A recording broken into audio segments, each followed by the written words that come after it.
Dynamic Karnataka YouTube channel ಈ ಕ್ಷಣದ ಸುದ್ದಿಗೆ ಸ್ವಾಗತ.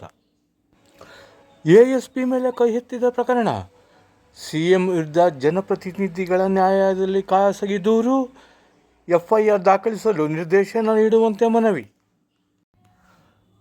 ಎಎಸ್ಪಿ ಮೇಲೆ ಕೈ ಎತ್ತಿದ ಪ್ರಕರಣಕ್ಕೆ ಸಂಬಂಧಿಸಿದಂತೆ ಮುಖ್ಯಮಂತ್ರಿ ಸಿದ್ದರಾಮಯ್ಯ ಅವರ ವಿರುದ್ಧ ಜನತಾ ಪ್ರತಿನಿಧಿಗಳ ವಿಶೇಷ ನ್ಯಾಯಾಲಯದಲ್ಲಿ ಖಾಸಗಿ ದೂರನ್ನು ದಾಖಲಿಸಲಾಗಿದೆ.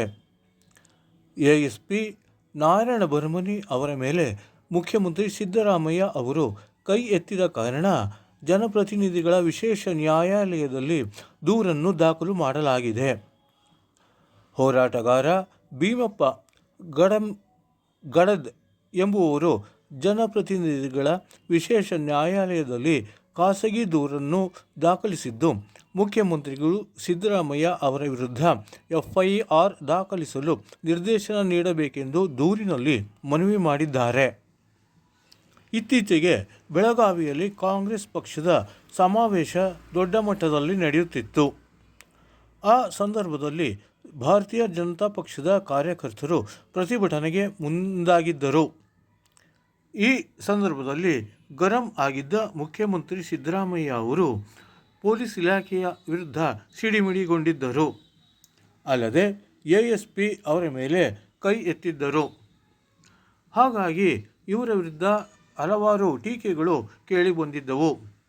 ಮುಖ್ಯಮಂತ್ರಿಗಳು ನಡೆದುಕೊಂಡ ರೀತಿಯ ಬಗ್ಗೆ ಹಲವರು ಆಕ್ಷೇಪವನ್ನು ವ್ಯಕ್ತಪಡಿಸಿದ್ದರು. ಆದರೆ ಈ ಬಗ್ಗೆ ಎಲ್ಲಿಯೂ ಕೂಡ ದೂರು ದಾಖಲಾಗಿರಲಿಲ್ಲ.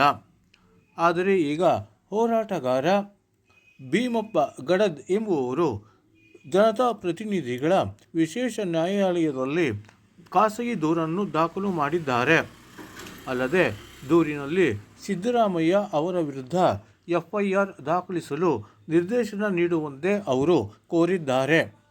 ಒಟ್ಟಾರೆ ಬೆಳಗಾವಿಯಲ್ಲಿ ನಡೆದ ಕಾಂಗ್ರೆಸ್ ಸಮಾವೇಶದಲ್ಲಿ ಈ ಘಟನೆ ಜರುಗಿದ್ದು, ಹಾಗಾಗಿ ಸಿದ್ದರಾಮಯ್ಯ ಅವರ ವಿರುದ್ಧ ಜನಪ್ರತಿನಿಧಿಗಳ ವಿಶೇಷ ನ್ಯಾಯಾಲಯದಲ್ಲಿ ಭೀಮಪ್ಪ ಗಡದ್ ಅವರು ಖಾಸಗಿ ದೂರನ್ನು ದಾಖಲು ಮಾಡಿದ್ದಾರೆ.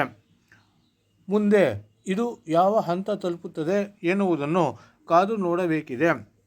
ಒಟ್ಟಾರೆ ಸಿದ್ದರಾಮಯ್ಯ ಅವರ ವಿರುದ್ಧ ಈಗ ಖಾಸಗಿ ದೂರು ದಾಖಲಾಗಿದ್ದು, ಎಫ್ಐಆರ್ ದಾಖಲಿಸಲು ಅನುಮತಿ ನೀಡುವಂತೆ ಗಡದ್ ಅವರು ನ್ಯಾಯಾಲಯದಲ್ಲಿ ಮನವಿ ಮಾಡಿದ್ದಾರೆ.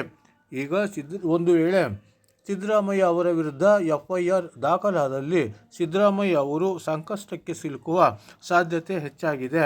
ಆದರೂ ಕೂಡ ಮುಂದೆ ಯಾವ ನಿರ್ಧಾರವನ್ನು ಜನಪ್ರತಿನಿಧಿಗಳ ನ್ಯಾಯಾಲಯ ತೆಗೆದುಕೊಳ್ಳುತ್ತದೆಯೋ ಎನ್ನುವುದನ್ನು ಕಾದು ನೋಡಬೇಕಿದೆ.